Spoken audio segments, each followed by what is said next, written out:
guys, today we're going to make Katherine Hepburn's brownies. The recipe is from New York Times cooking section.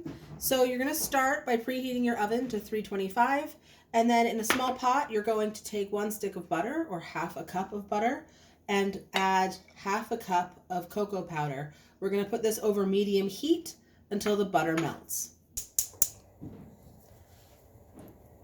Monitor and stir until fully melted. While your butter and cocoa powder are melting, you're going to combine a 1/4 cup of flour, 1 cup of sugar,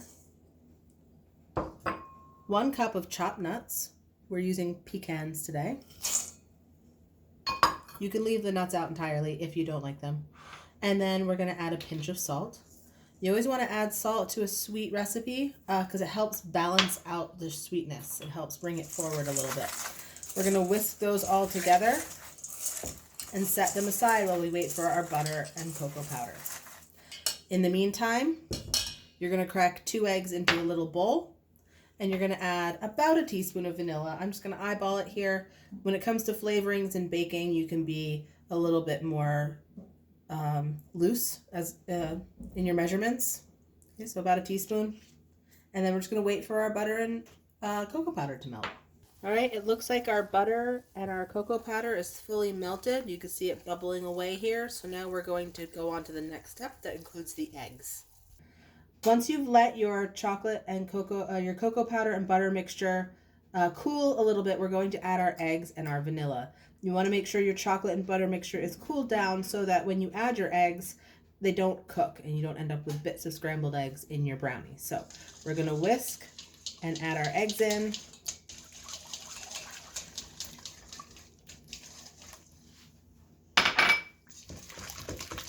And then we're going to whisk those until combined.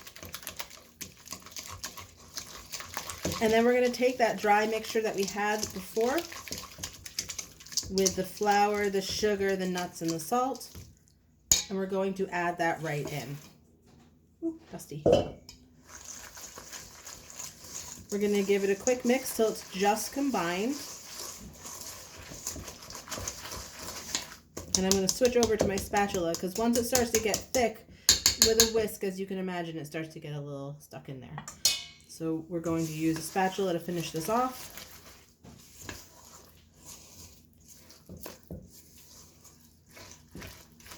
And that's what we want to see. We want to see a nice mixture that's not overmixed, but there's no clumps of flour or sugar in there.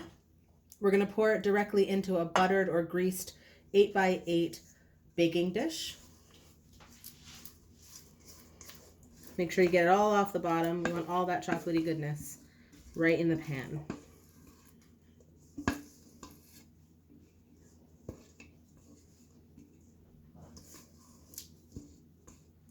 And then you're going to spread it into an even layer. And we're going to pop that in our 325 oven for about 30 minutes. We don't want to overbake them, maybe 35 minutes depending on your oven. We want them to be nice and gooey. You have to let them cool all the way down before you start eating them. That's what the recipe says anyway.